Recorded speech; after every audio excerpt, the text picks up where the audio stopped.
محبت کیا ہے دل کا درد سے معمور ہو جانا، بتائے جا کسی کو سونپ کر مجبور ہو جانا۔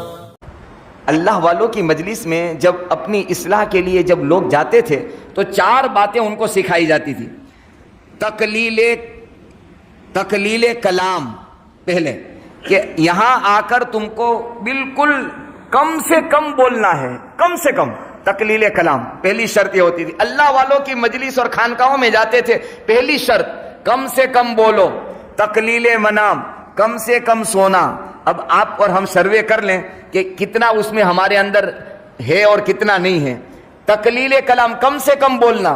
تقلیل منام، کم سے کم سونا۔ اور اس کے ساتھ ساتھ کہتے تھے کہ کم سے کم کھانا۔ اور چوتھا، عام لوگوں کے ساتھ کم سے کم ملنا جلنا۔ سب ہم سے زیادہ ہو رہا ہے، اس میں بات ہم سے زیادہ ہو رہی ہے۔ سونے کا ٹائم تو کہ ہمارا زیادہ ہو رہا ہے، اور کھانا تو کھانے میں تو ماشاءاللہ کیا، گھر کی آئٹم تو ہمیں اچھی لگتی نہیں ہے، باہر کے پیزے اچھے لگتے ہیں۔ معاف کرنا، میں بھی اس میں مبتلا ہوں، میں کوئی بری نہیں ہوں کہ باہر کا کھانا ہم نہ کھاتے ہوں، لیکن علماء نے لکھا ہے، حضرت مولانا پیر ذوالفقار صاحب نقشبندی دامت برکاتہم کی بات حضرت مولانا ابراہیم صاحب ہمارے دوست، ہمارے عزیز نے شاید نقل کی تھی، بیان میں کی تھی یا میرے سامنے کہا تھا کہ ایک مرتبہ رات میں خواب میں نے دیکھا، کسی اللہ والے کا واقعہ سنایا، میں نے خواب میں دیکھا کہ چند لوگ، اس کا میں خلاصہ عرض کر رہا ہوں، چند لوگوں کو دیکھا کہ وہ کیا کہتے ہیں، اللہ کی ناراضگی کا شکار ہیں، اللہ کی ناراضگی کا شکار ہیں یا جہنم میں جا رہے ہیں، ایسا کچھ میں نے دیکھا۔ ان میں سے وہ لوگ بھی تھے جو زمانے کے اولیاء کی اولاد تھی۔